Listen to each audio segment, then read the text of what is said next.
사실 제가 생각하시는 것보다 꽤 커서 놀라실지도 몰라요. 괜찮겠어요? 그의 낮은 목소리에 저는 대답 대신 수줍게 고개를 끄덕였습니다. 얼마나 크시길래 그래요? 저도 웬만한 건 다 받아봤거든요. 침실에 은은한 스탠드 불빛만 남겨두고 나니 제 가슴이 뛰는 소리가 마치 서귀포 앞바다의 파도 소리처럼 방 안을 가득 채우는 것 같았습니다. 51살 인생의 가을에 접어든 줄만 알았던 제게 이런 떨림이 다시 찾아올 줄은 꿈에도 몰랐습니다. 아니, 이런 감정은 제 인생에서 아예 지워진 단어라고 믿으며 살았거든요. 저보다 7살이나 어린 그 남자가 투박하지만 따뜻한 손길로 제 젖은 머리카락을 넘겨줄 때 정말이지 숨이 멎어버리는 것 같았습니다. 거울 속에 늘어진 살결이 걱정되고 주름진 손마디가 창피해 자꾸만 이불을 끌어올렸지만 12년이라는 긴 겨울을 지나 맞이하는 제 생애 가장 뜨거운 첫날 밤이었습니다. 하지만 여러분, 불과 얼마 전까지만 해도 저는 이 사람과 이런 밤을 맞이할 거라곤 상상도 못했습니다. 아니, 오히려 그를 제 인생에서 영원히 지워버려야 한다고 그를 만난 게 내 인생 최대의 실수라고 자책하며 밤새 울었었죠. 도대체 우리 사이에 어떤 모진 풍파가 몰아쳤던 걸까요? 오늘 여러분께 고요하다 못해 적막했던 제 삶을 송두리째 뒤흔들어 놓았던 그 남지와의 기적 같은 사랑 이야기를 들려드리려 합니다. 본격적인 이야기를 시작하기 전에 영상 오른쪽 아래 구독과 좋아요 한 번씩만 눌러주세요. 여러분의 응원이 저에게는 큰 힘이 됩니다. 제 이름은 지안입니다. 올해 나이 51가 되었네요. 저는 지금 제주도 서귀포 외곽 거친 돌담으로 둘러싸인 작은 단층 집에서 12년째 중고 책방을 운영하고 있습니다. 말이 좋아 책방이지 사실은 세상으로부터 도망쳐 나온 저만의 작은 요새이자 유배지 같은 곳입니다. 젊은 시절 예기치 못한 사고로 사랑하는 가족들을 차가운 바다에 먼저 보냈습니다. 그날 이후로 제 삶의 시계바늘은 12년 전 그 자리에 멈춰버렸어요.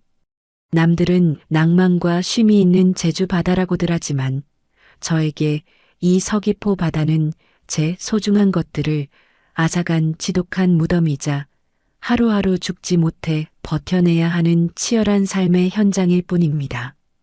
매일 아침 7시 안개가 자욱한 바닷바람 소리에 눈을 뜹니다. 창문을 열면 눅눅하고 비릿한 냄새가 제일 먼저 저를 맞이하죠. 부엌으로 나가 차가운 물 한 잔으로 속을 달래고는 제일 먼저 서가의 먼지를 닦기 시작합니다.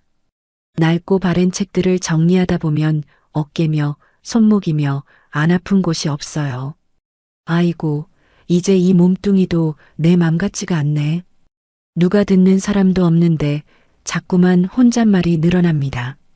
대답해줄 이 하나 없는 텅 빈 공간에서 제 목소리라도 들려야 그나마 내가 살아있다는 걸 느끼거든요. 오전 10시 낡은 나무 문을 열고 책방 손님을 맞이합니다. 가끔 찾아오는 여행객들이 여기 정말 고요하고 좋네요 라고 말하며 웃어 보일 때면 저도 억지 미소로 화답합니다. 하지만 손님들이 떠나고 난 뒤 다시 혼자 남겨진 서가 사이로 밀려드는 그 지독한 공허함은 말로 다 할 수가 없습니다. 배가 고픈 건 참겠는데 마음이 고픈 건 도무지 적응이 안 되더라고요. 가장 견디기 힘든 시간은 밤 9시 책방의 셔터를 내릴 때입니다. 덜컥하고 문이 닫히는 그 금속음이 꼭 제 인생의 문이 닫히는 소리처럼 들려 가슴이 철렁하곤 하거든요.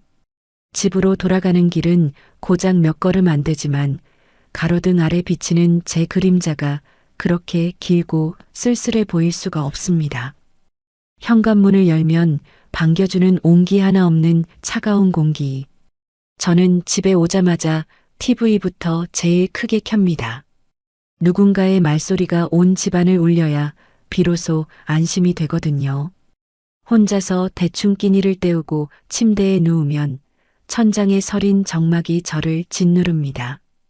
내일도 오늘 같겠지. 이렇게 바닷소리만 듣다가 늙어 죽겠지. 그런 생각들로 밤을 지새우는 게 제 일상이었습니다. 아픈 허리를 두드리며 파도 소리를 자장가 삼아 잠들던 제 삶은 마치 물기 하나 없이 메말라버린 고자 아래 덤불처럼 거칠고 삭막했습니다. 그런 제게 감히 기적이라는 단어를 떠올리게 할 일이 일어날 줄은 꿈에도 몰랐습니다. 그저 오늘 하루도 무사히 지나가기만을 바랐던 어느 늦여름밤, 제 운명은 거친 태풍과 함께 제 집 담벼락을 넘어 들어왔습니다. 여러분, 인생이란 게 참 얄궂지요? 아무 일 없이 무채색으로 저물어갈 줄 알았던 제 51살의 생애가 예상치 못한 폭풍 후 한 번에 완전히 뒤바뀌게 될 줄 누가 알았겠어요. 그날은 유난히도 제주 바다가 미친 듯이 포효하던 밤이었습니다. 기상청에서는 비행기가 전면 결항될 정도의 강력한 태풍이 오고 있다고 경고했고 저녁 무렵부터 앞마당의 나무들이 금방이라도 뽑혀 나갈 듯 휘청거리고 있었습니다. 가게 문을 일찍 잠그고 안채로 들어가려는데 갑자기 마당 쪽에서 콱쾅 하고 심장이 떨어질 듯한 굉음이 들렸습니다. 책방 입구에 세워둔 커다란 나무 간판과 어닝이 강풍을 이기지 못하고 한쪽 지지대가 뽑혀 나간 거였어요. 낡은 천막이 펄럭이며 마치 굶주린 짐승처럼 울부짖는데 그걸 보는 순간 눈앞이 캄캄해졌습니다. 저게 날아가서 이웃집 돌담이라도 무너뜨리면 어쩌나, 지나가는 사람이라도 다치면 큰일인데 싶어 앞뒤 잴 것도 없이 빗속으로 뛰어나갔습니다. 아이고, 이를 어째. 사람 살려요. 거기 누구 없어요? 미친 듯이 소리를 질러봤지만 쏟아지는 폭우와 바람 소리에 제 목소리는 한 뼘도 못 가 흩어져 버렸습니다. 비에 젖어 천근만근 무거워진 천막을 혼자 힘으로 버텨보려 했지만 51살 여자의 힘으로는 역부족이었어요. 비바람에 몸은 휘청거리고 뺨을 때리는 굵은 빗줄기에 눈도 제대로 뜨기 힘들었습니다. 발을 헛디뎌 젖은 바닥에 그대로 고꾸라지려던 바로 그 찰나였습니다. 위험합니다. 뒤로 물러나세요. 낮고 묵직한 난생 처음 듣는 남자의 목소리가 제 귓가를 울렸습니다. 정신을 차려보니 누군가 제 허리를 단단하게 받쳐 세워주고 있었어요. 빗물에 젖어 앞이 잘 보이지 않았지만 제 등을 감싸쥔 그 손길만큼은 너무나 뜨겁고 강렬했습니다. 고개를 들어보니 빗물에 흠뻑 젖은 한 남자가 서 있더군요. 그는 제가 고맙다는 말을 할 틈도 없이 어깨에 메고 있던 낡은 가방을 바닥에 던져두고는 곧장 사다리 위로 뛰어 올라갔습니다. 그 남자의 움직임은 놀라울 정도로 빠르고 정확했습니다. 거센 강풍에 사다리가 금방이라도 넘어질 듯 흔들리는데도 그는 마치 거대한 바위처럼 단단하게 중심을 잡고는 빠져나간 지지대를 붙잡아 세웠습니다.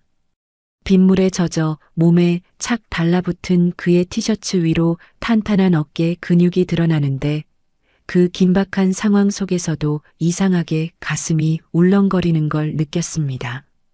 거기 밑에 있는 로프 좀 던져주세요. 빨리요. 그의 외침에 저는 정신없이 바닥에 굴러다니던 밧줄을 집어 던졌습니다. 남자는 입에 나사를 문 채 능숙한 솜씨로 간판과 지지대를 결속하기 시작했어요. 천둥 소리가 제주 하늘을 찢는 듯 했지만 사다리 위에 매달린 그 남자의 뒷모습은 너무나 듬직해서 마치 이 태풍을 다 막아줄 방파제처럼 보였습니다. 한참을 사투를 벌였을까요? 드디어 펄럭이던 천막이 단단하게 고정되었습니다. 남자가 사다리에서 천천히 내려왔을 땐 이미 우리 두 사람 다 물에 빠진 생쥐꼴이었죠.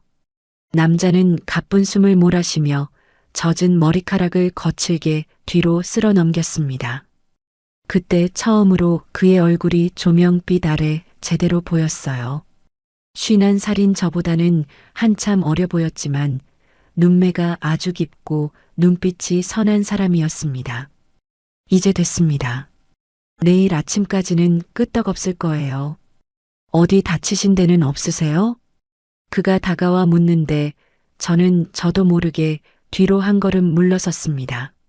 12년을 혼자 살면서 남자와 이렇게 가까이 마주 본 게 얼마만인지. 그의 몸에서 뿜어져 나오는 뜨거운 열기와 빗물 냄새가 코끝을 스치는데 제 심장 소리가 저 요란한 태풍 소리보다 더 크게 들리는 것 같았습니다. 아, 고맙습니다. 정말 큰일 날 뻔했는데 누구신지 이 밤에 여기까지 어떻게. 제 질문에 그는 쑥스러운 듯 젖은 손으로 뒷머리를 극적이며 대답하더군요. 태호라고 합니다. 강태호요. 육지에서 가구 만드는 일 하다가 잠시 내려왔는데 숙소 가는 길을 잃어서 지나가다 비 피할 곳을 찾는데 마침 간판이 떨어지려 하길래 그만. 태호. 그 남자의 이름이 제 입가에 맴돌았습니다. 알고 보니 그는 저보다 7살이나 어린 44살의 청년이었습니다. 연고 하나 없는 제주도 서귀포 바다에 태풍과 함께 흘러들어온 낯선 이방인이었죠. 빗물에 젖어 떨고 있는 저를 보더니 태호 씨는 자기 겉옷을 벗어 제 어깨에 덮어주었습니다. 날이 찹니다. 얼른 들어가서 따뜻한 물로 씻으세요. 저는 이만 가보겠습니다. 남자는 쿨하게 돌아서려 했지만 저는 차마 그를 그냥 보낼 수 없었습니다. 이 폭풍우 속에 갈 곳을 잃고 헤매는 그 남자의 젖은 어깨가 자꾸만 눈에 밟혔거든요. 저는 염치불구하고 멀어지는 그의 소매 끝동을 붙잡았습니다. 태호 씨, 저기 비가 너무 많이 와서 지금은 못 나가요. 잠시 책방 안에서 비라도 피하고 가세요. 따뜻한 차라도 한 잔 대접하고 싶어서 그래요. 망설이던 태호 씨는 이내 고개를 끄덕이며 책방 안으로 발을 들였습니다. 12년 동안 적막하기만 했던 제 공간에 낯선 남자의 묵직한 발소리가 울려 퍼지는 순간이었습니다. 그날 밤 낡은 서가의 책 냄새와 빗물 냄새가 섞인 책방 조명 아래 마주 앉은 두 사람 사이에는 묘한 기류가 흐르기 시작했죠. 하지만 저는 그때까지만 해도 꿈에도 몰랐습니다. 이 무뚝뚝해 보이는 남자가 제 인생의 삐걱거리는 마음의 문들을 하나하나 고쳐줄 사람이 될 줄은요. 태호 씨는 다음날 아침 비가 그친 뒤에도 제 주변을 맴돌며 제가 상상치도 못한 일들을 벌이기 시작했습니다. 여러분, 사실 그렇잖아요. 살다 보면 정말 말도 안 되는 타이밍에 운명이 찾아온다는 거요. 제 인생의 시계는 이미 12년 전에 멈춰버려서 다시는 태엽이 감길 일이 없을 줄 알았거든요. 그런데 그날 밤 제주를 집어삼킬 듯 몰아치던 그 태풍이 제 낡은 책방 문을 두드린 건 단순한 자연현상이 아니었던 것 같습니다. 태호 씨를 책방 안으로 들여보내고 나니 좁은 공간이 그 남자의 존재감만으로 꽉 차는 기분이 들었습니다. 빗물에 젖어 눅눅해진 책 냄새 사이로 그 사람의 거친 숨소리가 섞여드는데 12년 동안 정적만 가득했던 이 집이 갑자기 낯설게 느껴지더라고요. 일단 이거라도 좀 닦으세요. 옷이 다 젖어서 어쩌나. 저는 서둘러 안채에서 두툼한 수건 몇 장과 제가 입던 헐렁한 티셔츠를 꺼내왔습니다. 남편이 남기고 간 옷들은 이미 예전에 다 정리해버려서 줄 게 마땅치 않았거든요. 태호 씨는 쑥스러운 듯 수건을 받아들며 젖은 머리를 털어냈습니다. 수건 사이로 살짝살짝 보이는 그 남자의 눈매가 어찌나 깊은지 마주칠 때마다 제 가슴이 주책 맞게 덜컹거렸습니다. 고맙습니다. 실례가 많네요. 태풍 때문에 숙소 가는 길을 완전히 놓쳐버렸어요. 렌터카도 도랑에 빠져버리고 앞이 하나도 안 보여서 무작정 불빛 보고 찾아온 게 여기였네요. 태호 씨는 젖은 티셔츠를 갈아입기 위해 잠시 등을 돌렸습니다. 그 순간 제 눈에 들어온 그 남자의 넓은 어깨와 단단한 등, 근육. 51살 먹고 이런 말하기 참 부끄럽지만 그 긴박한 폭풍우 속에서도 아, 남자 등이 참 넓구나 하는 생각이 절로 들더라고요. 12년 동안 잊고 살았던 감각들이 세포 하나하나를 깨우는 기분이었죠. 태호 씨가 옷을 갈아입는 동안 저는 주방에서 급하게 가스불을 올렸습니다. 제주바람에 몸이 으슬으슬 떨릴 텐데 따뜻한 거라도 마셔야 할 것 같았거든요. 찻잔을 들고 거실로 나갔을 때였습니다. 지한 씨, 저기 창문이 위험해 보여요. 곧 넘어올 것 같은데. 태호 씨의 말에 창밖을 보니 정말이지 무시무시했습니다. 거센 강풍에 낡은 나무 창틀이 비명을 지르며 덜컹거리고 있었어요. 금방이라도 유리창이 박살나며 폭풍우가 들이닥칠 것 같은 위기일발의 상황이었죠. 제가 당황해서 어쩔 줄 몰라 하자 태호 씨는 차를 마시기도 전에 다시 몸을 일으켰습니다. 이거 그냥 두면 큰일 나겠는데요. 혹시 남는 나무 판자나 공구 같은 거 있을까요? 저는 창고 구석에 처박아뒀던 잡동사니 상자를 끌어다 줬습니다. 태호 씨는 상자를 뒤져 망치와 못 그리고 굴러다니던 강목 몇 개를 찾아내더니 곧장 창가로 다가갔습니다. 여러분, 그 남자의 손놀림을 보셨어야 해요. 44세, 가구 제작자라고 하더니 손놀림이 정말 예사롭지 않았습니다. 거센 바람에 창문이 뒤로 밀릴 때마다 태호 씨는 온몸으로 창틀을 받쳐냈습니다.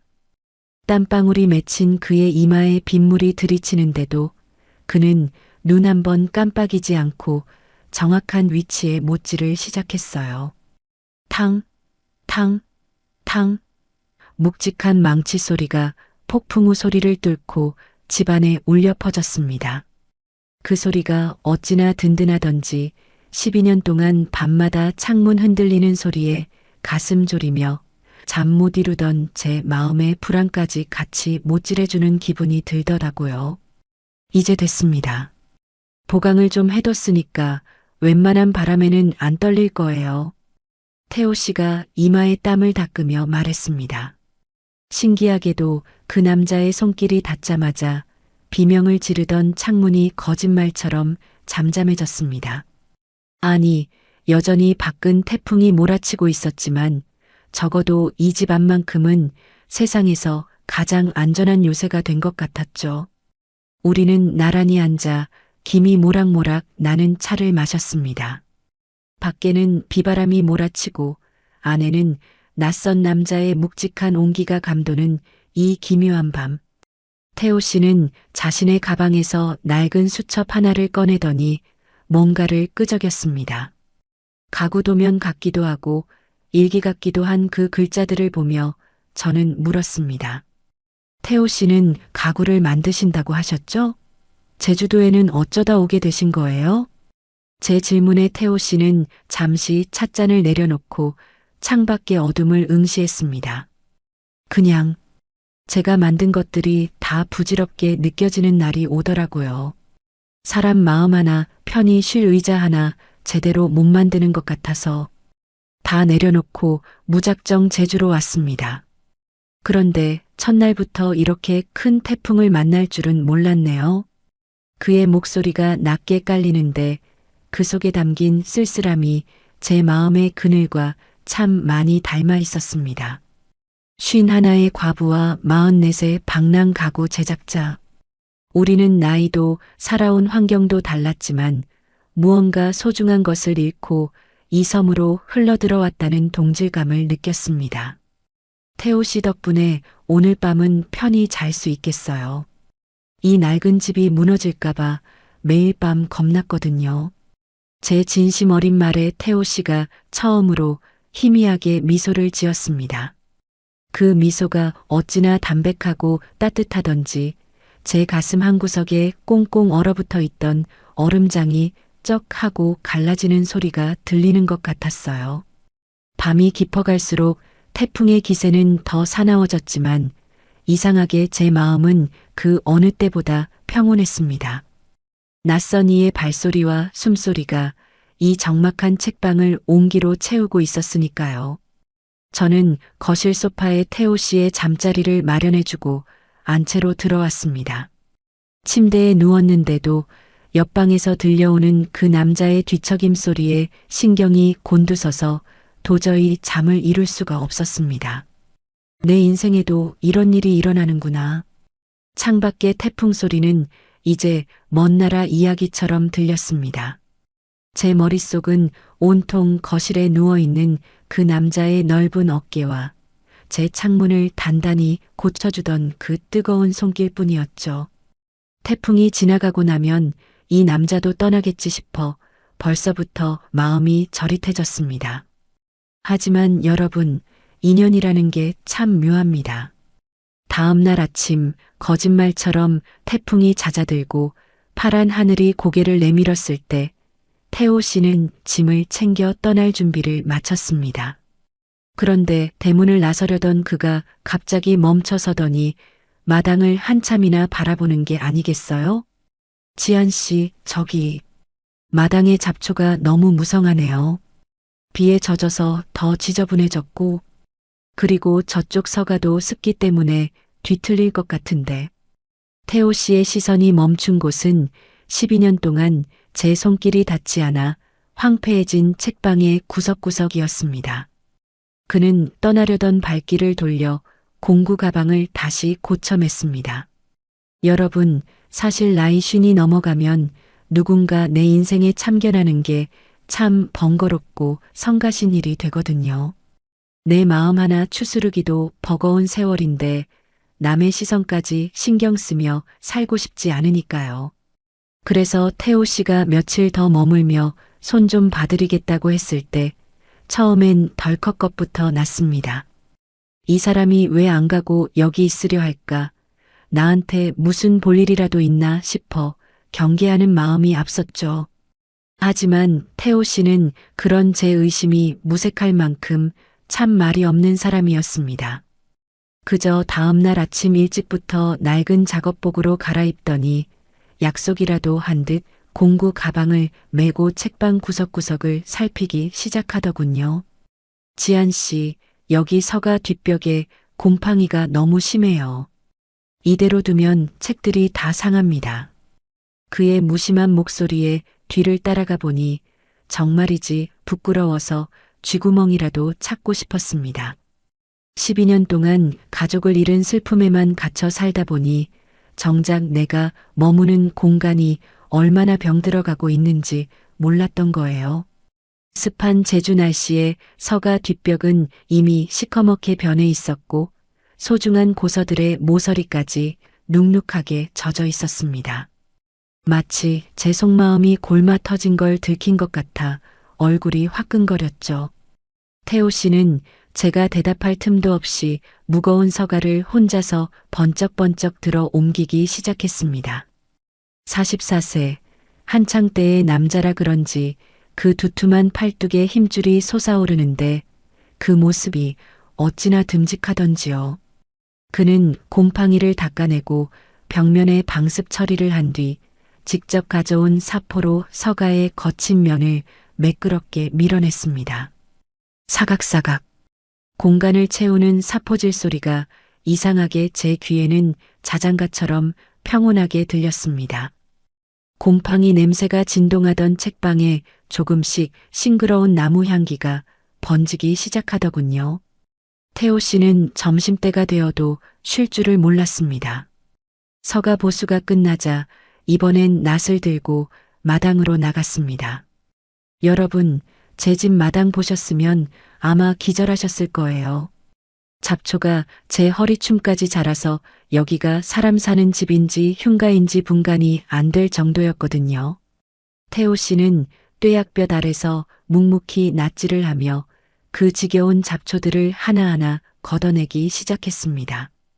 땀이 비 오듯 쏟아져 티셔츠가 등에 착 달라붙었는데도 그는 그 흔한 덥다는 소리 한 번을 안 하더라고요. 태호 씨, 이제 그만하고 들어와서 물 좀 마셔요. 그러다 쓰러지겠어요. 제가 수건을 들고 나가자 그는 거친 손으로 땀을 닦으며 씩 웃었습니다.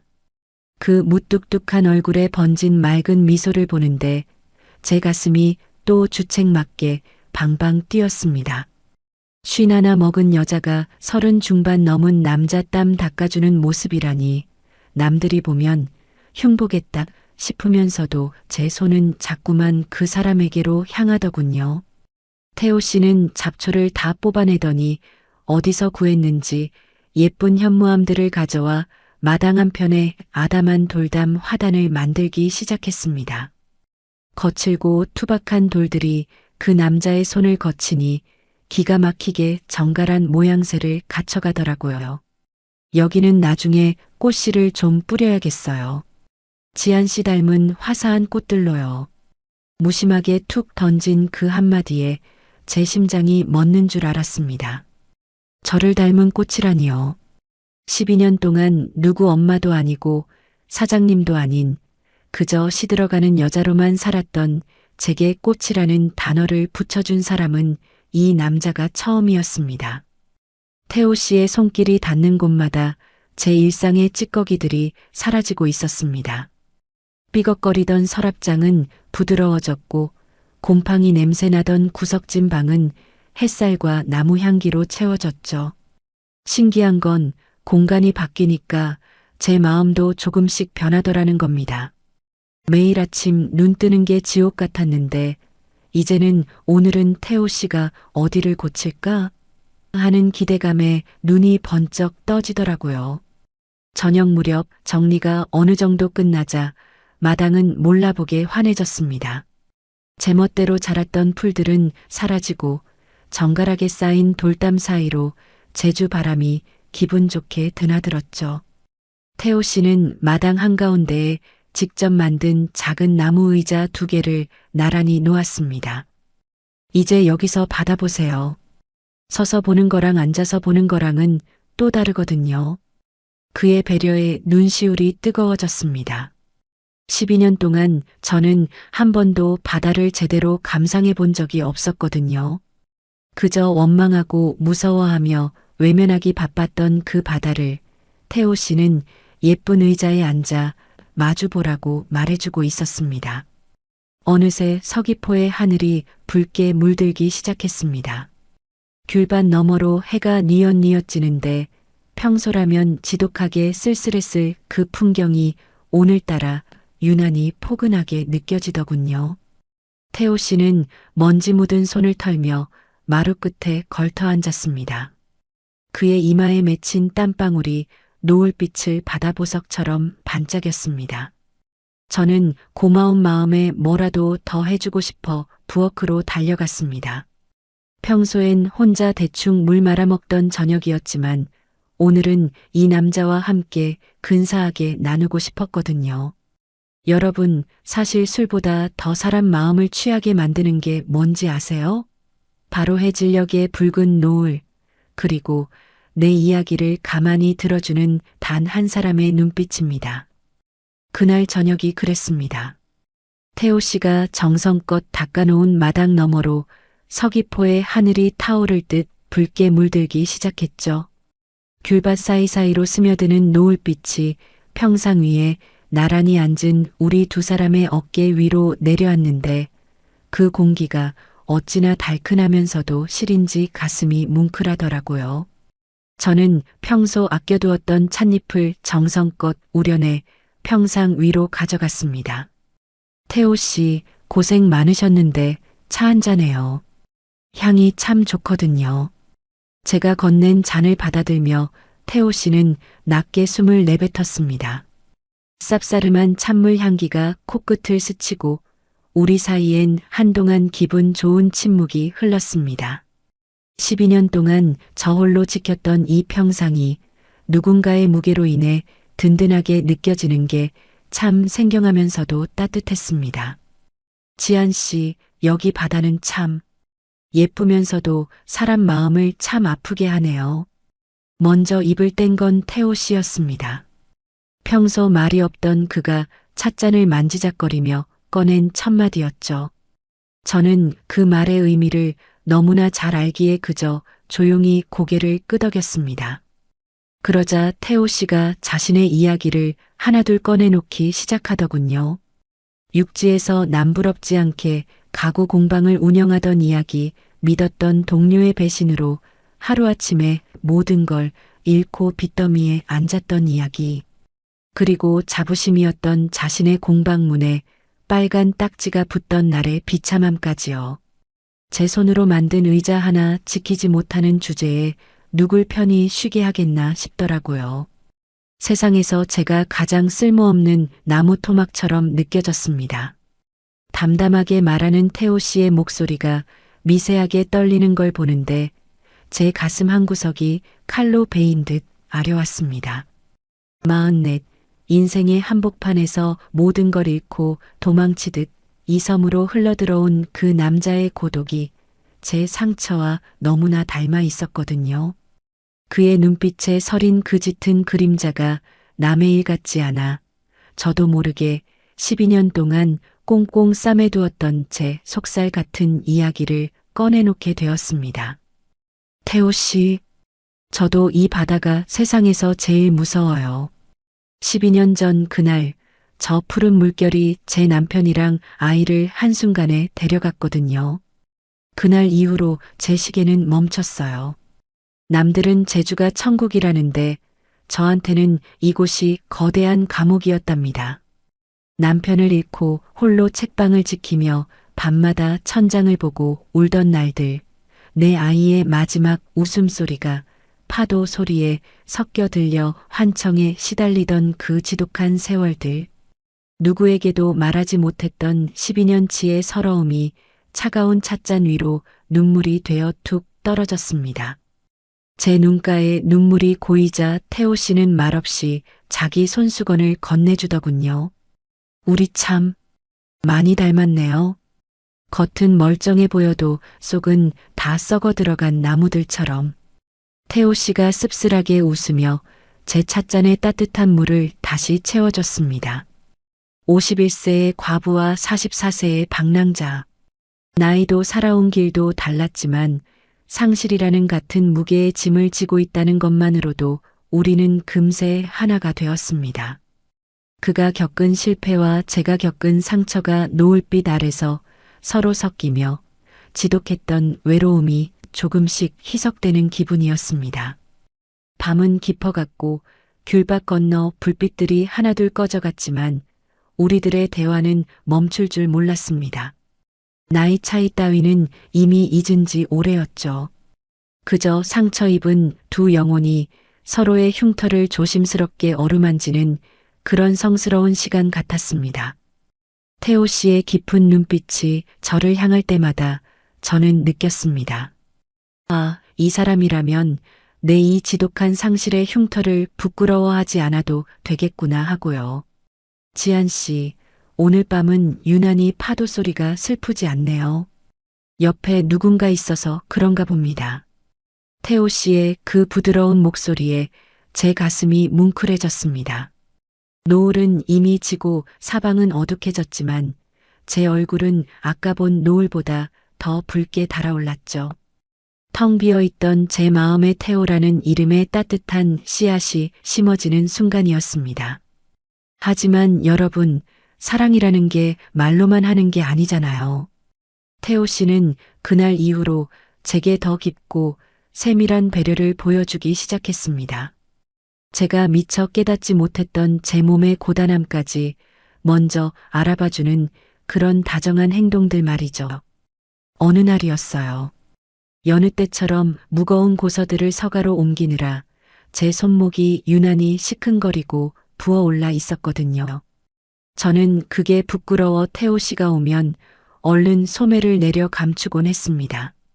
그런데 그가 제 수줍은 속사정까지 다 꿰뚫어 보고 있을 줄은 정말 꿈에도 몰랐습니다.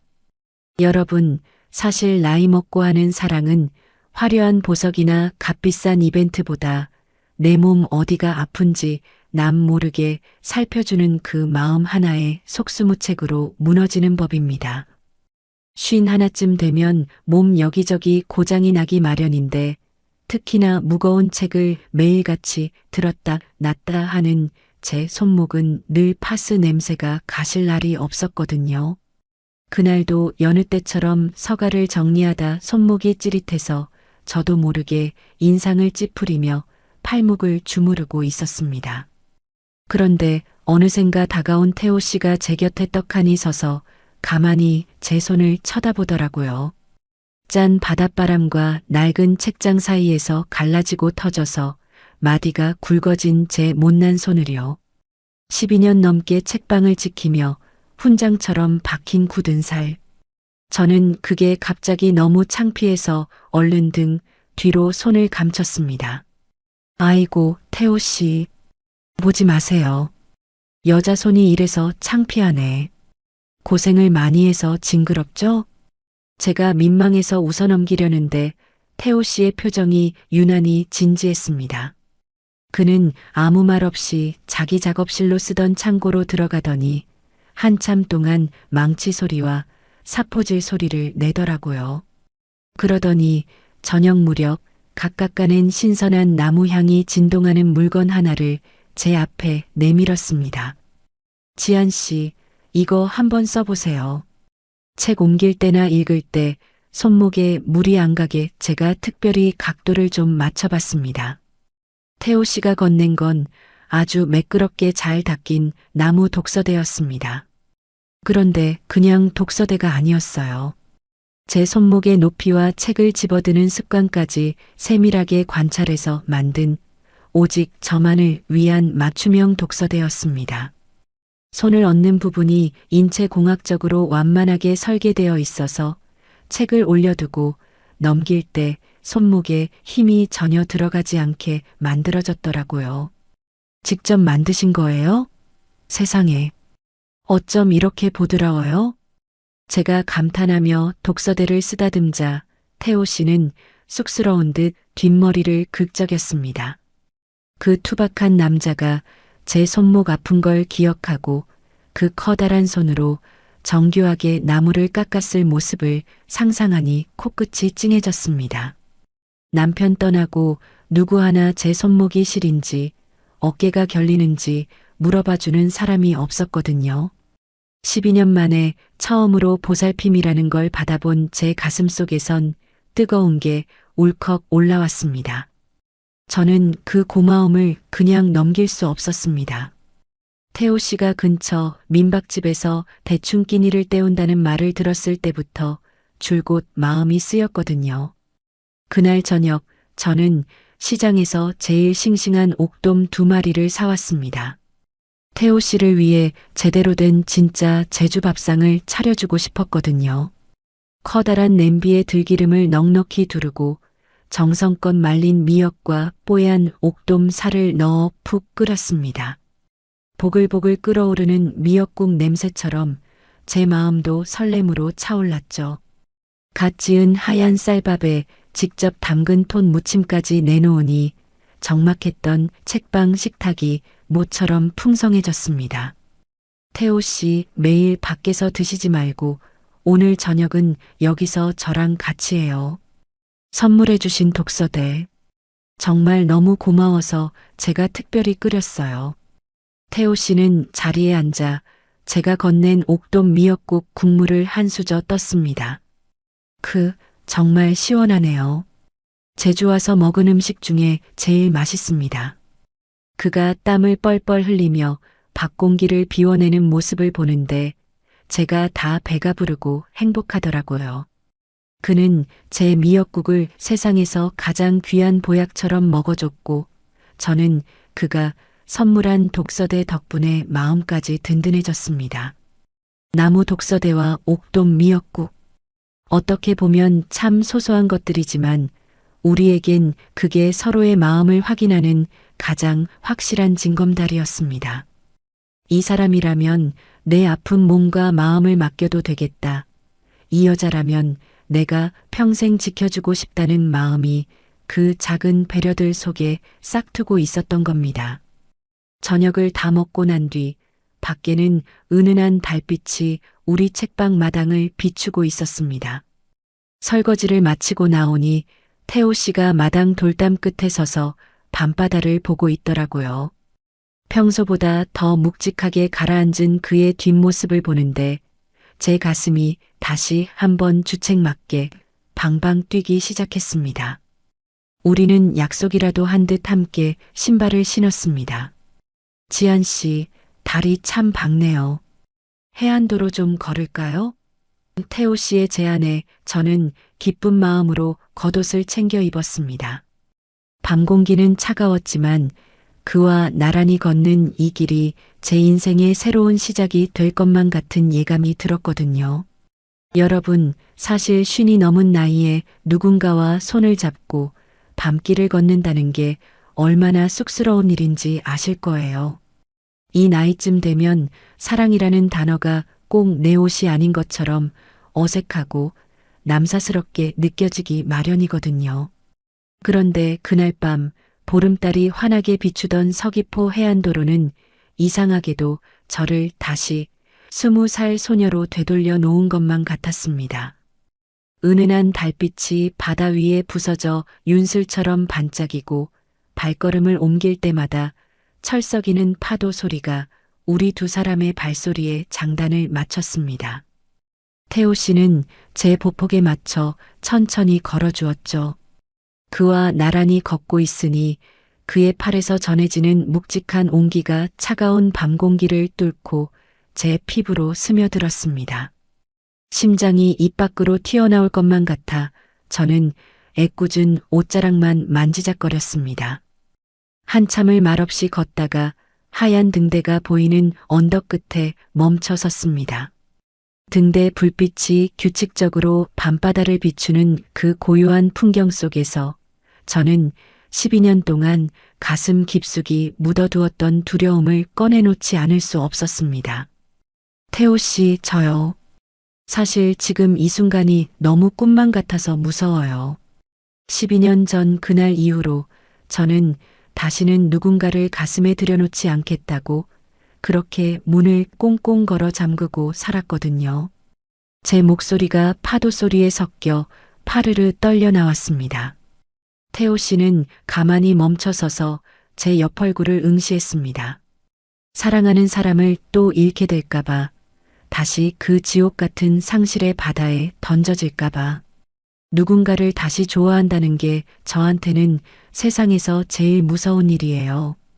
제가 정말 다시 사랑해도 되는 걸까요? 태호 씨 같은 분을 제가 감히 욕심내도 되는 걸까요?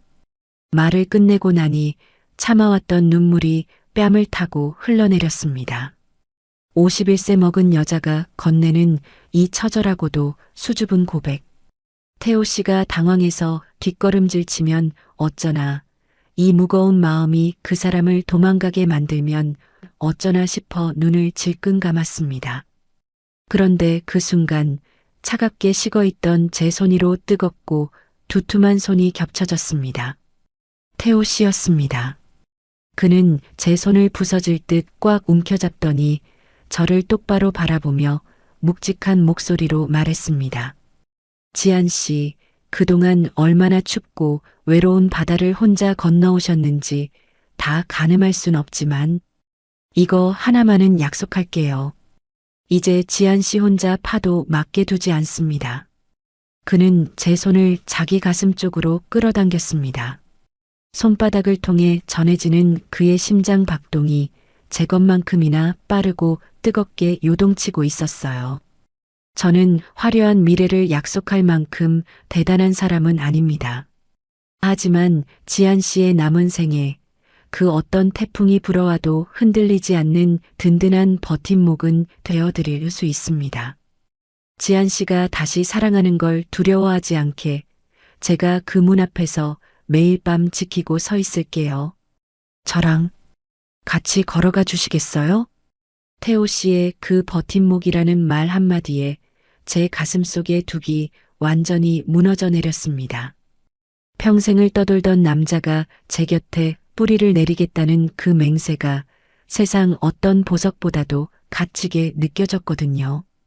우리는 등대 불빛이 비치는 그 언덕 위에서 누가 먼저랄 것도 없이 서로를 꽉 끌어안았습니다. 태호 씨의 품은 제가 상상했던 것보다 훨씬 더 넓고 따뜻했습니다.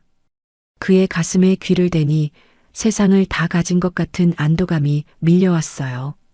12년의 긴 겨울이 지나고 드디어 제 인생에도 꽃이 피는구나 싶어 눈물이 봇물 터지듯 쏟아졌습니다. 태호 씨는 그런 저를 큰 손으로 토닥이며 이제 울지 마요. 지한 씨. 내가 왔잖아요. 라고 속삭여 주었습니다. 그날 밤 우리는 이제 책방 사장님과 가구 제작자가 아닌 서로의 이름을 다정하게 부르는 연인이 되어 언덕을 내려왔습니다. 내려오는 길은 올라올 때보다 훨씬 밝아 보였습니다. 가로등 불빛도 밤바다의 물결도 마치 우리를 축복해 주는 것 같았죠. 우리는 약속했습니다. 세상 사람들의 시선이나 나이 차이 같은 건 신경 쓰지 말자고. 오직 서로의 체온에만 집중하며 남은 생을 찬란한 사랑으로 채워가자고요. 그렇게 시작된 우리의 연애는 서귀포 앞바다의 윤슬처럼 눈부시게 반짝이기 시작했습니다. 남들 눈에는 늦바람이라 보일지 몰라도 우리에겐 생애의 가장 뜨거운 첫사랑이나 다름없었으니까요. 하지만 여러분, 좁은 시골 마을에서 50대 과부가 연하남과 연애한다는 게 생각보다 쉬운 일은 아니었습니다. 우리는 마을 사람들의 눈을 피해 우리만의 은밀한 낙원을 찾아야만 했죠. 여러분, 사실 좁은 동네 살다 보면 발 없는 말이 천리 간다는 걸 뼈저리게 느끼게 되잖아요. 특히나 저처럼 혼자 된 지 오래된 여자가 젊고 듬직한 남자랑 매일 붙어 있으니 동네 사람들 입방아에 오르내리는 건 시간 문제였죠. 시장에만 가도 책방 사장님, 요즘 얼굴이 활짝 폈네? 하며 던지는 그 뼈 있는 농담들이 어찌나 가시처럼 따갑던지요. 그래서 우리는 우리들만의 은밀한 도피처를 찾기로 했습니다. 바로 제주의 허파라고 불리는 원시림이 우거진 깊은 숲꽃자왈이었어요. 지한 씨, 오늘은 아무도 우리 방해 못하는 곳으로 가요. 내가 아주 근사한 명당을 받았거든요. 태호 씨가 앞장선 그날의 숲길은 평소보다 유난히 싱그러웠습니다. 곶자왈 깊숙이 들어갈수록 사람 사는 마을의 소음은 멀어지고 기괴하게 뒤틀린 나무뿌리와 초록빛 이끼들이 우리를 반겨주었죠. 습기 머금은 흙내음과 이름 모를 산새 소리. 그 신비로운 숲의 품속으로 들어가니 마치 세상의 태호 씨와 저 단둘만 남겨진 것 같은 기분이 들더라고요. 태호 씨는 제 손을 꼭 잡고 험한 바위길을 조심조심 이끌어 주었습니다. 51라는 나이가 무색하게 그 사람 손만 잡으면 자꾸만 가슴이 두근거리고 발걸음이 가벼워지는 게 꼭 18살 첫사랑을 시작한 아이처럼 굴게 되더라고요. 한참을 걷다 보니 햇살이 나뭇잎 사이로 보석처럼 쏟아지는 작은 공터가 나타났습니다. 자, 오늘의 식당입니다. 마음에 드세요? 태호 씨가 배낭에서 돗자리를 꺼내 깔고는 어제 제가 싸둔 투박한 주먹밥과 태호 씨가 보온병에 담아온 따뜻한 커피를 꺼내 놓았습니다. 사실 화려한 레스토랑도 아니고 숲 한가운데 돗자리 하나 깔았을 뿐인데 그 어떤 만찬보다도 설레고 행복했습니다. 태호 씨, 저 정말 오랜만이에요. 누군가랑 이렇게 밖에서 밥 먹는 거, 마음 놓고 웃어보는 거요. 제가 주먹밥을 한 입 베물며 말하자 태호 씨는 제 입가에 묻은 밥풀을 손가락으로 다정하게 떼어주었습니다. 그 짧은 접촉만으로도 온몸에 전율이 흐르는데 참, 이 나이 먹고도 이런 감정이 살아있다는 게 스스로도 믿기지 않았습니다. 주먹밥 하나를 나눠 먹고 우리는 나란히 누워 하늘을 가린 초록색 지붕을 바라보았습니다. 나뭇잎 사이로 비치는 햇살이 제 눈꺼풀 위로 간지럽게 내려왔는데 갑자기 그런 생각이 들더라고요. 12년 동안 저는 제 인생이 죽은 나무처럼 바짝 말라 비틀어져 버린 줄로만 알았습니다. 다시는 새순이 돋지도 꽃이 피지도 않을 거라고 단정 짓고 살았죠. 그런데 지금 제 심장은 미친 듯이 요동치고 있었습니다. 멈춰버린 줄 알았던 제 삶의 톱니바퀴가 태호라는 남자를 만나면서 드르륵 소리를 내며 다시 돌아가기 시작한 거예요. 곧자왈의 거친 생명력이 제 혈관을 타고 흐르는 것만 같았습니다. 지한 씨, 무슨 생각해요? 눈빛이 꼭 먼 데가 있는 사람 같아요. 태호 씨가 몸을 돌려 저를 지그시 바라봤습니다. 저는 쑥스러운 듯 웃으며 그의 가슴팍에 머리를 기대었습니다. 그냥 내 심장 소리가 너무 커서 태호 씨한테 들릴까봐 걱정돼서요. 나이 먹고 주책이죠? 이 숲의 벌레들도 다 비웃을 것 같아.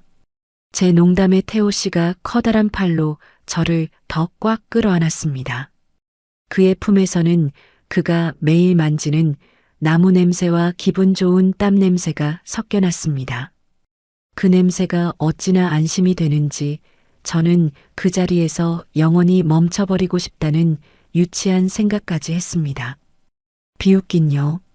지한 씨 심장 소리가 세상에서 제일 아름다운 음악인걸요. 앞으로 더 크게 뛰어도 돼요. 내가 다 받아낼 테니까. 태호 씨의 그 듬직한 말 한마디에 저는 12년치의 외로움을 보상받는 기분이었습니다.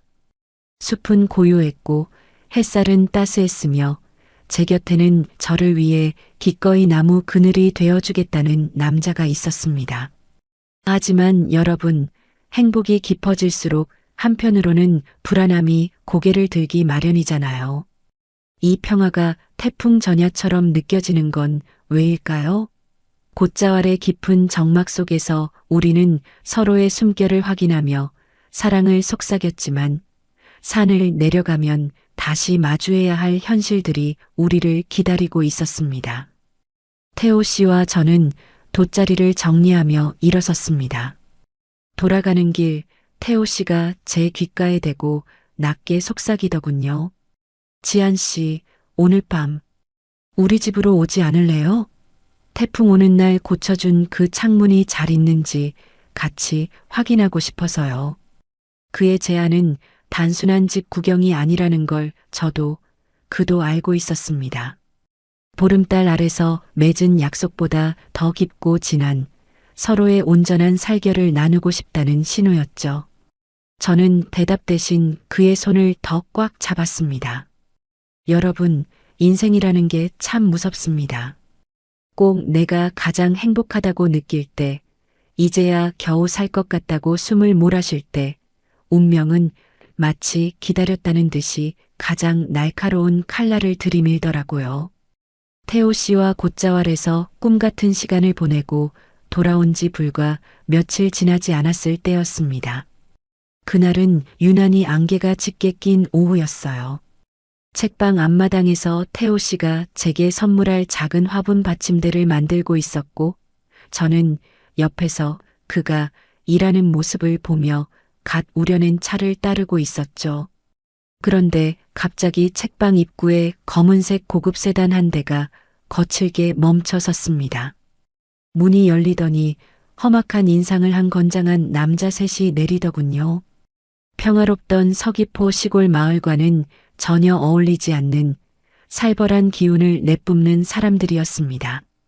강태호, 너 여기 숨어 있었냐? 우리가 못 찾을 줄 알았어? 그들의 목소리가 들리는 순간 제 곁에서 대패질을 하던 태호 씨의 손이 딱 멈췄습니다. 그의 등 뒤로 흐르던 그 든든한 온기가 순식간에 차가운 서리로 변하는 것 같았어요. 태호 씨는 천천히 몸을 일으켜 세웠습니다. 그의 얼굴은 제가 한 번도 본 적 없는 창백하고도 딱딱하게 굳은 표정이었죠. 여기까지 어떻게 알고 왔어? 지한 씨, 잠시만 안으로 들어가 계세요. 태호 씨의 목소리가 낮게 가라앉아 떨리고 있었습니다. 저는 가슴이 철렁 내려앉았지만 그를 혼자 둘 수 없어 그의 옷자락을 붙잡았습니다. 하지만 태호 씨는 제 손을 부드럽지만 단호하게 떼어내며 저를 안채 쪽으로 밀어 넣었죠. 닫힌 문틈 사이로 밖의 대화가 들려왔습니다. 돈, 분양, 피해자들. 이해할 수 없는 단어들이 오가더니 결국 태호 씨는 그들에게 끌려가듯 차에 올라탔습니다. 금방 돌아올게요, 지한 씨. 걱정하지 마요. 그게 그날 그가 남긴 마지막 말이었습니다. 태호 씨가 떠나고 난 뒤 서귀포의 안개는 더 짙어졌습니다. 그리고 그 안개를 타고 무시무시한 소문들이 제 책방 문턱을 넘어오기 시작했어요. 사장님, 뉴스 봤어? 그 강태호라는 남자 말이야.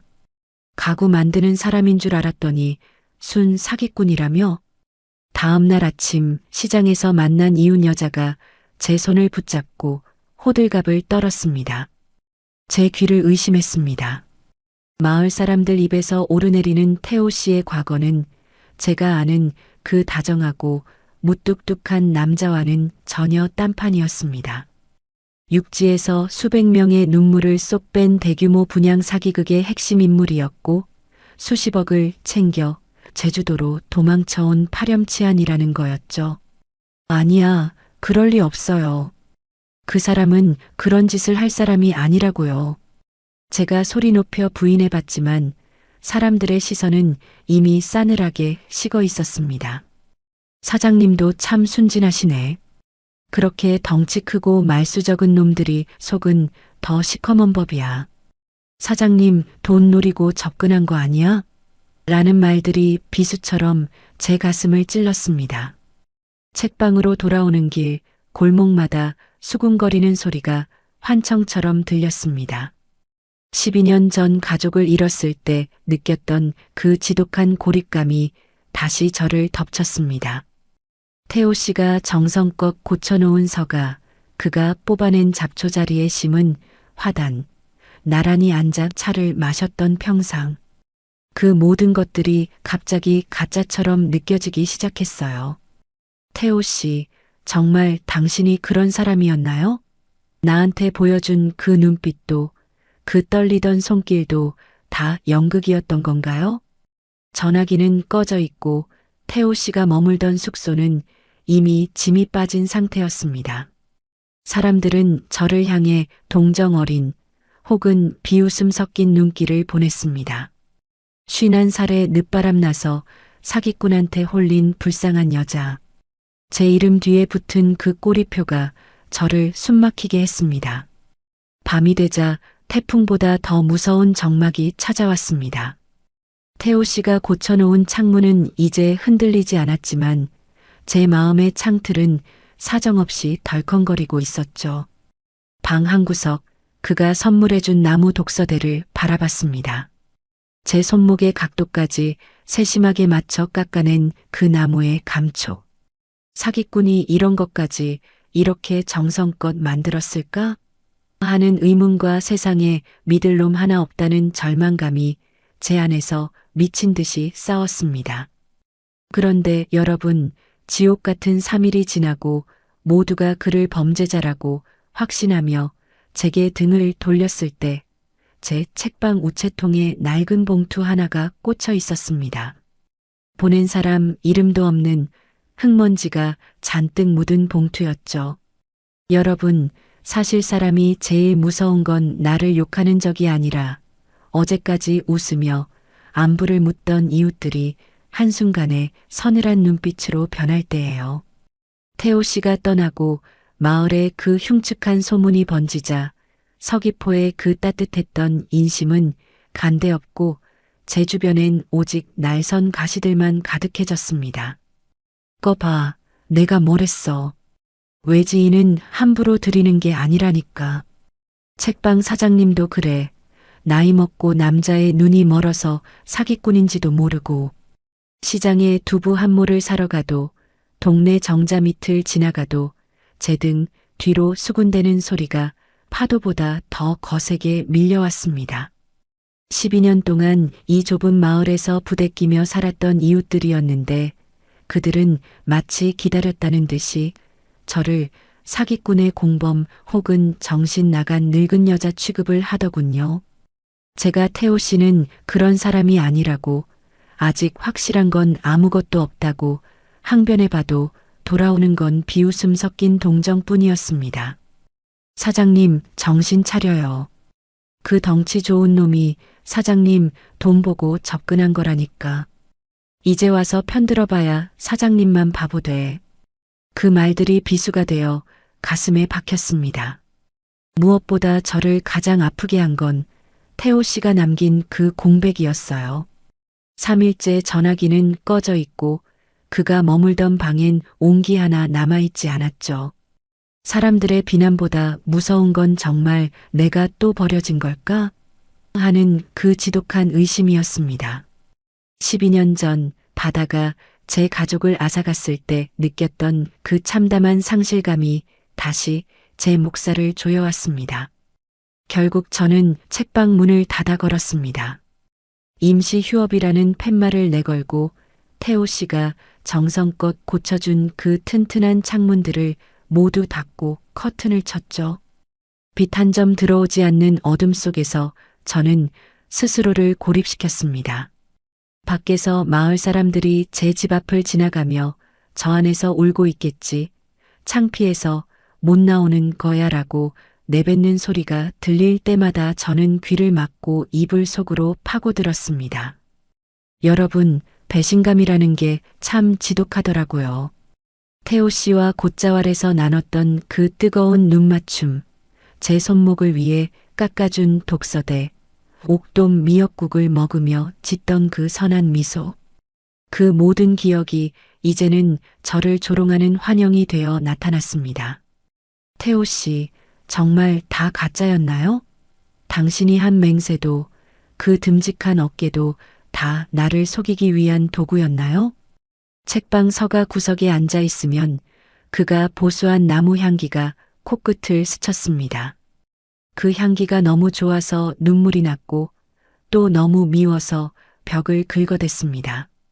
밤물은 목에 넘어가지 않았고 잠을 청하려 해도 험악한 남자들에게 끌려가던 태호 씨의 뒷모습만 떠올라 온몸이 사르르 떨렸습니다. 저는 또다시 12년 전에 그 유령 같은 삶으로 되돌아가고 있었습니다. 아니, 이번에는 그때보다 더 깊은 수렁이었습니다. 한번 열렸던 마음의 문이 강제로 닫힐 때의 통증은 처음보다 훨씬 더 잔인했으니까요. 마을 사람들은 이제 제 집 담벼락 너머로 침을 뱉듯 비난을 던지고 갔습니다. 평생을 성실하게 살아온 제 인생이 단 며칠 만에 사기꾼에게 홀린 여자라는 오명으로 더럽혀졌죠. 저는 거울을 보는 것조차 두려웠습니다. 거울 속에는 생기를 잃고 푹 꺼진 눈을 한 세상에서 가장 초라한 쉰한 살의 여자가 서 있었거든요. 그렇게 일주일을 꼬박 알아누워 죽음 같은 정막 속에 갇혀 있을 때였습니다. 온 동네가 저를 향해 등을 돌리고 저조차 저 자신을 포기하려던 그 시커먼 밤이었죠. 대문 틈 사이로 누군가 거칠게 편지 한 통을 밀어넣는 소리가 들렸습니다. 마을 사람들의 협박 편지일까 싶어 무시하려 했지만 왠지 모를 이끌림에 저는 비틀거리는 몸을 이끌고 마당으로 나갔습니다. 흙먼지가 잔뜩 묻은 낡은 봉투. 거기엔 보낸 사람의 이름 대신 오직 저만이 알아볼 수 있는 투박한 나뭇잎 그림 하나가 그려져 있었습니다. 태호 씨가 독서대 귀퉁이에 작게 새겨두었던 바로 그 문이었습니다. 저는 떨리는 손으로 봉투를 뜯었습니다. 그 안에는 태호 씨의 정갈하지만 힘 있는 글씨가 빼곡히 적힌 편지와 함께 빛바랜 서류 몇 장이 들어 있었습니다. 여러분, 사실 진실이라는 건 가장 어두운 밤에 가장 낮은 곳에서 소리 없이 찾아오나 봅니다. 일주일 동안 곡기를 끊고 어둠 속에 파묻혀 있던 제게 태호 씨의 그 투박한 나뭇잎 문양이 그려진 봉투는 마지막으로 붙잡은 썩은 동성 같은 거였어요. 저는 떨리는 손으로 봉투를 찢다시피 열었습니다. 그 안에는 꼬질꼬질하게 때가 탄 종이 뭉치들이 쏟아져 나왔죠. 처음엔 그게 다 뭔지 몰랐습니다. 복잡한 수치들이 적힌 설계 도면과 전문 용어가 가득한 서류들이었으니까요. 그런데 도면 한 귀퉁이에 태호 씨가 연필로 꾹꾹 눌러 쓴 메모들을 읽어내려가기 시작하면서 제 가슴은 터질 듯이 방망이질 치기 시작했습니다. 지한 씨, 당신에게만은 끝까지 보이고 싶지 않았던 추한 진실들입니다. 편지의 첫 문장을 읽는 순간 참았던 눈물이 서류 위로 뚝뚝 떨어졌습니다. 여러분, 세상 사람들이 사기꾼이라고 손가락질하던 태호 씨는 사기꾼이 아니었습니다. 오히려 그 반대였어요. 그는 육지에서 대형 건설사의 부실 공사를 가장 먼저 세상에 알리려 했던 양심 있는 설계자이자 가구 제작자였습니다. 서류 속에는 건설사가 원가를 아끼기 위해 사람의 목숨이 달린 철근을 빼돌리고 규격에 맞지 않는 자재를 썼다는 증거들이 빼곡했습니다. 태호 씨는 그걸 묵인할 수 없어서 내부 고발을 했던 거였어요. 하지만 세상은 그리 정의롭지 못했습니다. 거대 세력은 태호 씨에게 모든 죄를 뒤집어 씌워 사기꾼으로 몰아세웠고 그를 협박하며 입을 막으려 했던 겁니다. 그날 책방 앞으로 찾아왔던 그 험악한 남자들은 태호 씨를 찾아온 빚쟁이가 아니라 태호 씨가 가진 마지막 증거 서류를 뺏으러 온 보복 세력이었던 거예요. 내가 그들과 맞서면 지한 씨의 평화로운 책방까지 피바람이 불 것 같아 차마 곁에 있을 수 없었습니다. 나를 원망하셔도 좋습니다. 하지만 지한 씨, 당신을 향했던 제 마음만큼은 단 한순간도 거짓이 아니었습니다. 서류 더미 밑바닥에는 태호 씨가 제 책방을 위해 설계했던 도면들이 더 있었습니다. 단순한 가구가 아니었어요. 태풍이 불어도 지진이 나도 제가 안전할 수 있게 집 구조를 보강할 계획들이 세밀하게 적혀 있었죠. 그는 자신을 쫓는 어둠 속에서도 오직 홀로 남겨질 저의 안전만을 걱정하고 있었던 겁니다. 저는 그 서류들을 가슴에 안고 마당으로 뛰어나갔습니다. 12년 전 세상이 무너졌을 때 아무도 제 말을 들어주지 않았던 것처럼 태호 씨도 지금 어디선가 그 외로운 싸움을 혼자 하고 있을 거라는 생각에 미칠 것만 같았습니다. 바보 같은 사람, 왜 혼자 감당하려고 했어요? 나도 당신의 버팀목이 되어줄 수 있는데 마을 사람들의 수군거림, 배신감, 그런 건 이제 아무래도 좋았습니다. 그 듬직한 어깨 뒤에 가려져 있던 태호 씨의 고독한 상처가 제 가슴을 후벼 팠습니다. 그는 제가 다시 상처받을까봐, 자신 때문에 제 삶이 망가질까봐 일부러 사기꾼이라는 오명을 뒤집어 쓴 채 제 곁을 떠난 거였어요. 저를 지키기 위해 그는 자신의 전부를 던진 셈이었습니다. 저는 그 길로 책방 문을 박차고 나갔습니다. 51살 인생에 처음으로 누군가를 구해야 한다는 일념 하나로 헝클어진 머리를 쓸어 넘길 새도 없이 경찰서와 언론사를 향해 달렸습니다. 태호 씨가 목숨 걸고 지켜온 이 서류들이 빛을 발해야 했으니까요. 여러분, 사랑이 사람을 얼마나 독하게 만드는지 아세요? 저는 더 이상 눈물만 흘리던 나약한 과부가 아니었습니다. 내 남자의 명예를 되찾고 그를 사지로 몰아넣은 놈들에게 본때를 보여줘야겠다는 서슬퍼런 각오가 생기더라고요. 저는 제 손목의 통증도 잊은 채 태호 씨가 남긴 증거들을 하나하나 정리하며 세상을 향해 외칠 준비를 했습니다. 하지만 그 무서운 놈들이 태호 씨를 가만두지 않았을까봐 지금 이 순간에도 그가 차가운 바닥 어디선가 고통받고 있을까봐 심장이 타들어 가는 것 같았습니다. 밤마다 등대 불빛을 바라보며 빌고 또 빌었습니다. 제발 살아만 있어줘요. 내가 당신을 찾을 수 있게 길을 잃지 않게 버텨줘요. 그렇게 며칠 밤을 지새우며 진실을 밝히기 위해 뛰어다니던 중 서귀포 해안가 근처에서 누군가 태호 씨와 비슷한 남자를 봤다는 소식이 들려왔습니다. 하지만 그 소식과 함께 전해진 이야기는 제 가슴을 무너뜨리기에 충분했습니다. 그가 크게 다친 채 발견되었다는 소문이었죠. 여러분, 인생에서 가장 긴 밤이 언제였냐고 물으신다면 저는 주저없이 태호 씨를 찾아 헤매던 그 비바람 치던 밤이라고 말할 겁니다. 진실이 담긴 서류를 품에 안고 그가 있을 법한 곳을 샅샅이 뒤지는데 하늘도 무심하시지. 12년 전 그날처럼 서귀포 바다에는 또다시 거친 폭풍우가 몰아치기 시작하더라고요. 미친 듯이 쏟아지는 빗줄기가 제 뺨을 때리고 거센 바람에 몸이 휘청거렸지만 저는 멈출 수 없었습니다. 태호 씨가 나를 지키려다 잘못되면 어떡하나, 그 착한 사람이 혼자서 얼마나 무서웠을까 하는 생각에 발톱이 깨지고 무릎이 까지는 줄도 모르고 달렸습니다. 태호 씨 어디 있어요? 제발 대답 좀 해봐요. 목이 터져라 외쳐봐도 돌아오는 건 공허한 파도 소리뿐이었습니다. 그러다 문득 우리 함께 걷던 등대 근처 작은 포구가 떠올랐습니다. 태호 씨가 나중에 여기서 지한 씨랑 낚시도 하고 배도 타고 싶다고 무심하게 툭 던졌던 그 장소 말이에요. 저는 마지막 희망을 품고 캄캄한 포구 쪽으로 발걸음을 옮겼습니다. 저 멀리 거친 파도가 들이치는 방파제 끝에 낯익은 실루엣 하나가 보였습니다. 비바람에 젖어 축 처진 어깨, 하지만 태풍에도 굴하지 않을 듯 단단하게 서 있는 그 뒷모습, 바로 태호 씨였습니다. 저는 숨이 턱끝까지 차올랐지만 멈추지 않고 소리를 질렀습니다.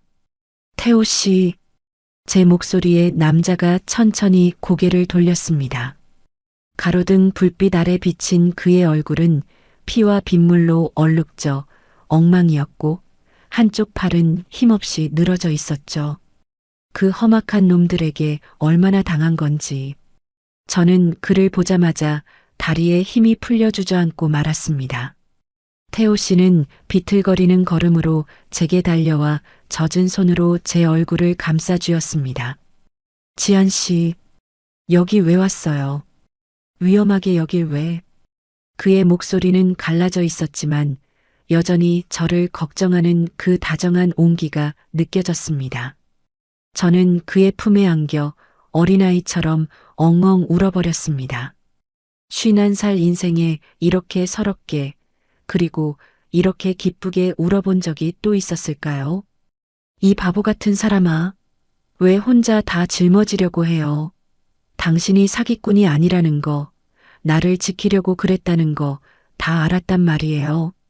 제가 그의 가슴을 툭툭 치며 오열하자 태호 씨는 남은 한 팔로 저를 부서질 듯 꽉 끌어안았습니다. 빗물이 우리 사이를 가로막아도 거친 파도가 방파제를 집어삼킬 듯 들이쳐도 그 순간만큼은 세상에 우리 둘밖에 없는 것 같았습니다. 미안합니다, 지한 씨. 내가 너무 못나서 당신한테 짐이 될까봐, 나 때문에 당신까지 다칠까봐 무서웠어요. 태호 씨의 뜨거운 눈물이 제 어깨 위로 떨어졌습니다. 여러분, 덩치 큰 남자가 내 품에 기대어 아이처럼 우는 걸 본 적 있으세요? 그 눈물을 닦아주며 저는 깨달았습니다. 사랑은 누군가에게 보호받는 것만이 아니라 상처 입은 그 사람의 그늘을 내가 기꺼이 지켜주는 것이라는 거요. 비바람은 점점 더 거세졌지만 신기하게도 제 마음은 그 어느 때보다 고요하고 평온했습니다. 세상 사람들이 손가락질하고 보복 세력이 우리를 압박해도 상관없었습니다. 내 앞에 이 남자가 살아있고 우리가 서로의 진심을 확인했다는 것만으로도 저는 세상 모든 풍파를 이겨낼 용기가 생겼거든요.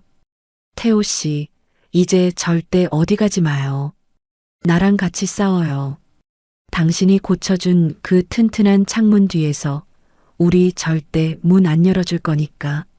제 말에 태호 씨가 피 묻은 입술로 희미하게 웃으며 제 이마에 입을 맞췄습니다. 그건 단순한 입맞춤이 아니라 남은 생을 함께하겠다는 가장 단단한 맹세였습니다. 우리는 서로의 체온에 의지한 채 비바람을 뚫고 우리의 안식처인 책방으로 향했습니다. 마을 사람들의 차가운 시선도 그놈들의 협박도 이제는 두렵지 않았습니다.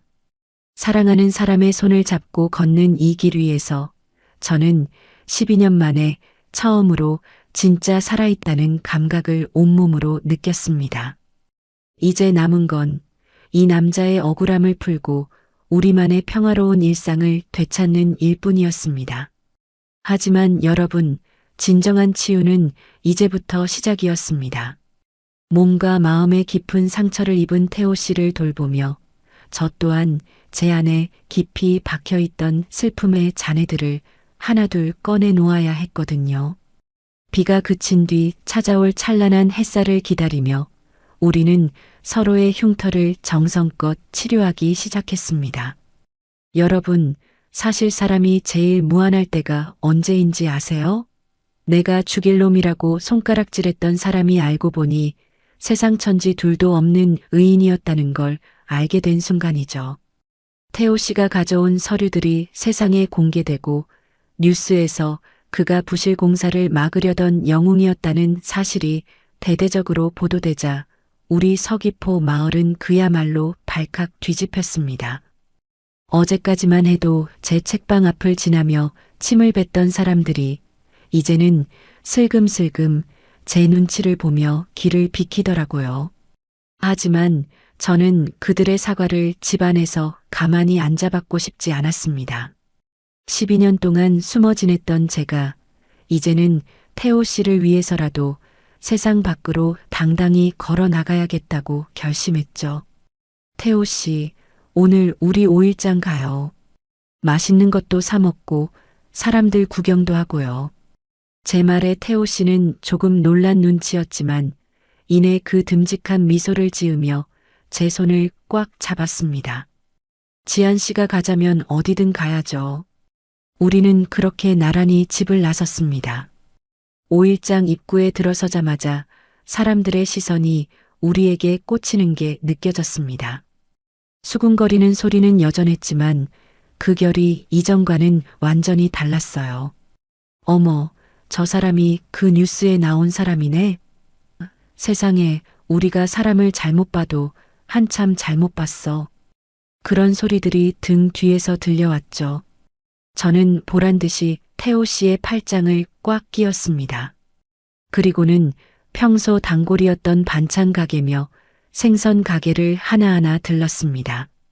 저를 보면 은근슬쩍 고개를 돌리던 김씨 아주머니가 민망한 듯 먼저 말을 걸더군요. 아이고, 책방 사장님. 우리가 오해를 좀 했네.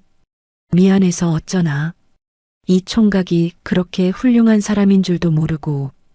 저는 평소처럼 수줍게 웃어넘기지 않았습니다. 아주머니의 손을 잡고 태호 씨를 똑바로 바라보며 말했죠. 아주머니, 오해하셨던 건 괜찮아요. 그런데 이 사람 그냥 훌륭한 사람이 아니라 제 인생에서 가장 소중한 사람이에요. 앞으로 제 곁을 지켜줄 사람이니까 다음부턴 나쁜 말 말고 축복만 해주세요. 아셨죠? 제 당당한 선언에 시장통이 순간 정막에 휩싸였습니다. 51살 먹은 여자가 시장 한복판에서 자기 사랑을 이렇게 대놓고 공표할 줄은 아무도 몰랐겠죠. 제 팔에 매달린 태호 씨의 팔 근육이 파르르 떨리는 게 느껴졌습니다. 감동했는지 아니면 쑥스러운 건지 그의 얼굴이 귤보다 더 붉게 달아올랐더라고요. 그래요, 사장님. 우리가 정말 미안했어. 두 사람 아주 잘 어울리네. 여기저기서 박수 소리와 함께 덕담이 터져 나왔습니다. 비난의 화살이 축복의 꽃가루로 변하는 건 한순간이었습니다.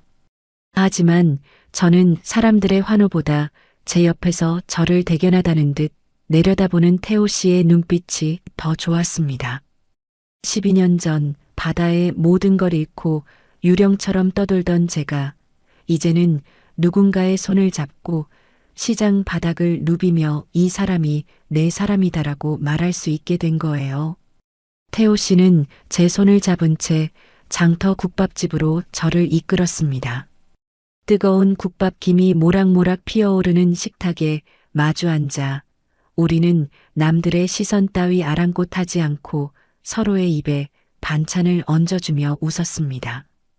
지한 씨, 오늘 정말 멋있었어요. 제가 가구 만드는 법은 알아도 이렇게 사람 마음을 당당하게 만드는 법은 몰랐거든요. 태호 씨의 그 투박한 칭찬에 제 가슴은 다시 한번 요동쳤습니다. 51, 누군가는 이제 저물어가는 나이라고 할지 모르지만 저는 지금 제 생의 가장 뜨거운 여름을 지나고 있었습니다. 태호 씨의 그 넓은 어깨가 제 방파제가 되어주고 제 당당함이 그의 상처를 닦아주는 이 완벽한 조화. 5일장을 한 바퀴 다 돌고 돌아오는 길, 우리는 누가 먼저랄 것도 없이 서귀포 앞바다가 내려다 보이는 언덕에 멈춰 섰습니다. 예전엔 무섭기만 했던 파도 소리가 이제는 우리 사랑을 축복하는 박수 소리처럼 들리더라고요. 태호 씨, 이제 정말 우리 앞에 가로막을 게 없네요. 제 말에 태호 씨는 대답 대신 제 어깨를 감싸 안았습니다. 붉게 물들어가는 서귀포의 노을이 우리 두 사람의 그림자를 하나로 길게 늘어뜨리고 있었죠. 마을 사람들의 시선에서 해방되고 과거의 상처로부터 자유로워진 우리에게 남은 건 이제 오직 서로의 온기를 온전히 나누는 일뿐이었습니다. 하지만 여러분, 시장에서 당당하게 선언했다고 해서 모든 게 끝난 건 아니었죠. 이제 우리는 그동안 미뤄왔던 세상에서 가장 은밀하고 뜨거운 우리만의 시간을 준비해야 했습니다. 집으로 돌아가는 태호 씨의 발걸음이 유난히 빨라졌고 제 심장 소리는 아까 시장 사람들의 박수 소리보다 더 크게 들리기 시작했거든요. 여러분, 사실 집이라는 건 그 안에 누가 사느냐에 따라 공기부터가 달라지는 모양이에요. 12년 동안 제 책방은 곰팡이 냄새와 낡은 종이 냄새, 그리고 제 지독한 외로움만 켜켜이 쌓여있던 정지된 공간이었거든요. 그런데 태호 씨와 살림을 합치고 나니 이 낡은 돌담집이 세상에서 가장 생동감 넘치는 작은 숲으로 변하기 시작했습니다. 태호 씨는 짐을 옮기자마자 제일 먼저 먼지 쌓인 책방 창고로 향했습니다. 지한 씨, 여기 제가 근사한 공방으로 꾸며도 될까요? 지한 씨가 책 읽을 때 옆에서 기분 좋은 나무 냄새 맡게 해주고 싶어서요. 그 말에 제가 어찌 반대하겠어요. 태호 씨는 며칠 밤낮을 꼬박 세우며 창고를 개조했습니다. 그가 직접 깎아 만든 튼튼한 작업대와 벽면을 가득 채운 공구들, 그리고 그가 육지에서 가져온 질 좋은 원목들이 하나둘 자리를 잡자 적막했던 집안에 활기가 돌기 시작하더라고요. 이제 제 아침은 바닷바람 소리가 아니라 사각사각 기분 좋게 들려오는 태호 씨의 대패질 소리로 시작됩니다. 그 소리가 어찌나 규칙적이고 평온한지 꼭 제 멈췄던 심장 박동을 대신해 주는 것만 같았어요. 지한 씨, 잠깐 이리 와보세요. 이거 만져봐요. 꼭 아기 피부처럼 보드랍죠? 태호 씨가 갓 대패질을 끝낸 편백나무 판을 내밀었습니다. 정말이지 그 감촉이 어찌나 매끄러운지 나무가 아니라 살아있는 생명체 같더라고요. 태호 씨가 나무를 깎고 제가 그 옆에서 책을 정리하다 보면 어느새 책방 안에는 향긋한 나무 향과 구수한 책 향기가 섞여 세상 어디에도 없는 포근한 향기가 완성되었습니다. 여러분, 혼자 살 때는 밥 먹는 게 제일 고역이었거든요. 대충 물에 밥 말아 먹거나 식은 반찬으로 끼니를 때우기 일쑤였는데 이제는 부엌에서 도마 소리가 경쾌하게 울립니다. 태호 씨는 의외로 요리에도 소질이 있더라고요. 지한 씨는 손목 아끼세요. 오늘은 내가 제주산 고사리 넣고 맛있는 찌개 끓여줄게요. 하며 앞치마를 두른 그 듬직한 뒷모습을 보고 있으면 12년의 세월이 보상받는 기분에 코끝이 찡해지곤 합니다.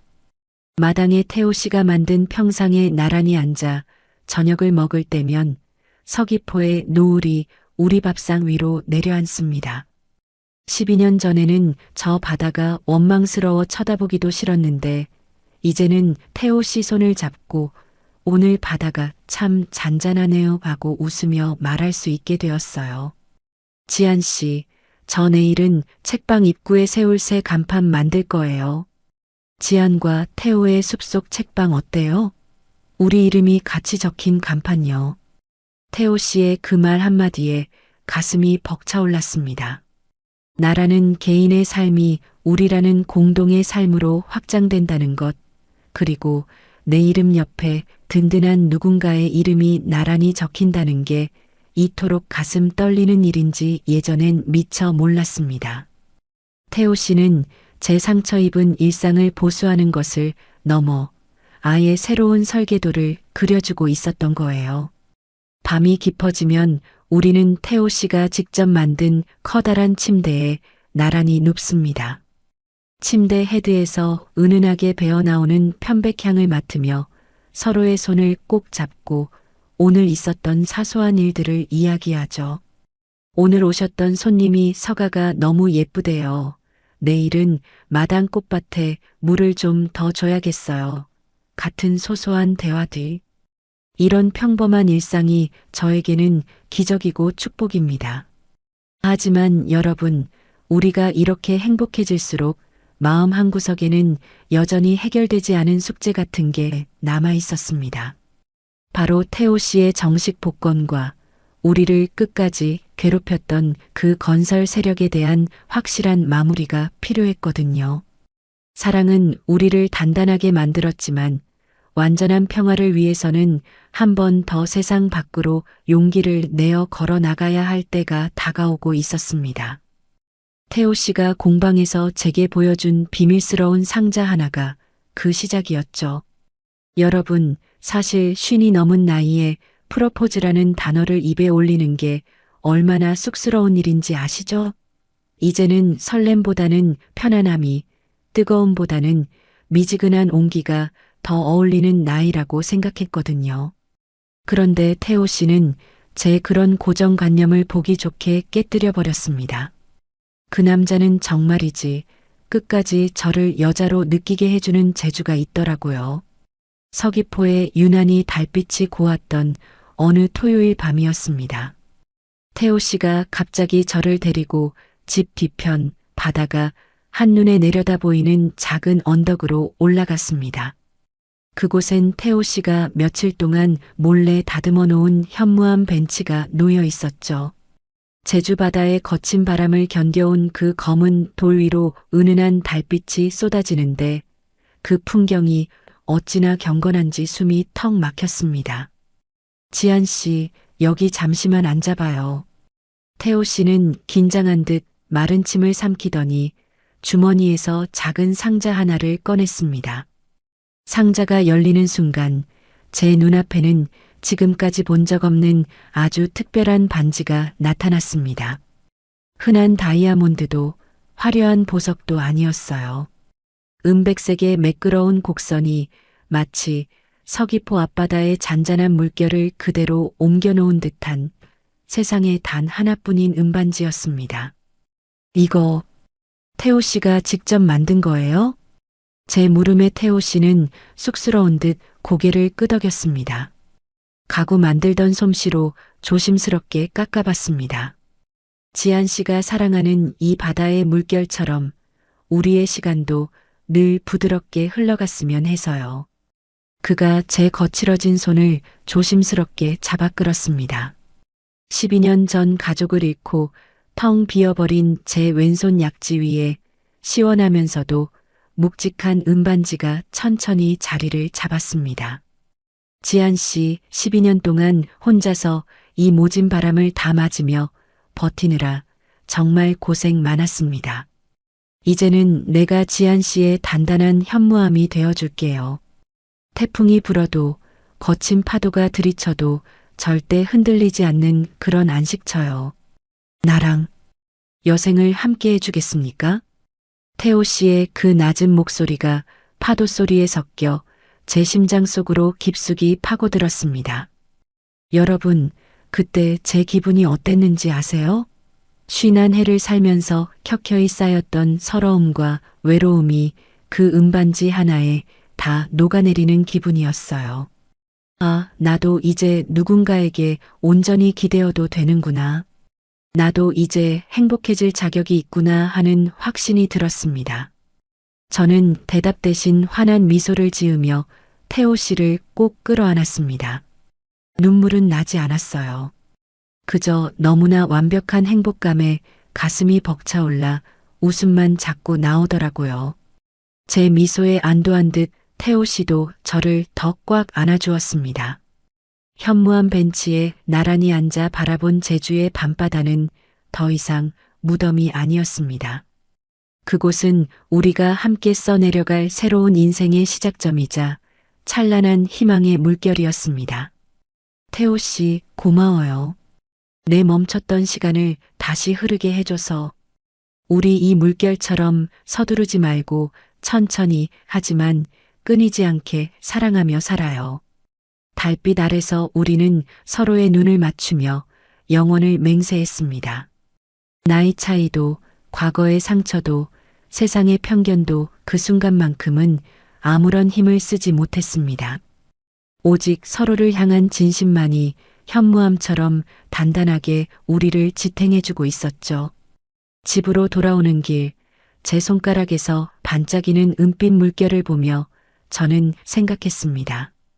그래, 이게 바로 내가 기다려온 진짜 인생이야.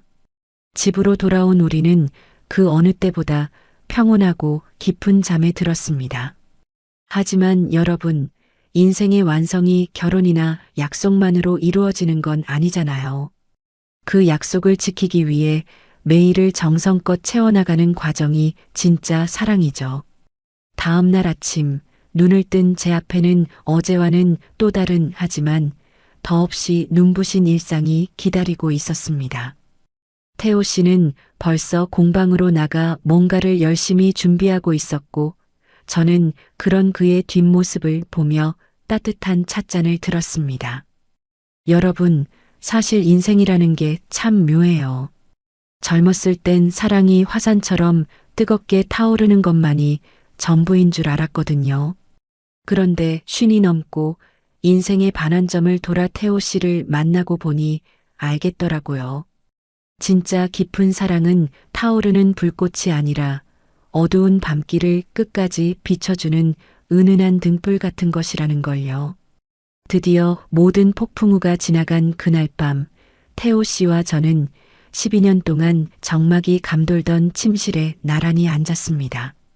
침실 불빛을 어둡게 낮추고 나니 제 가슴 뛰는 소리가 고요한 방 안에 파도 소리처럼 울려 퍼지는 것만 같았습니다.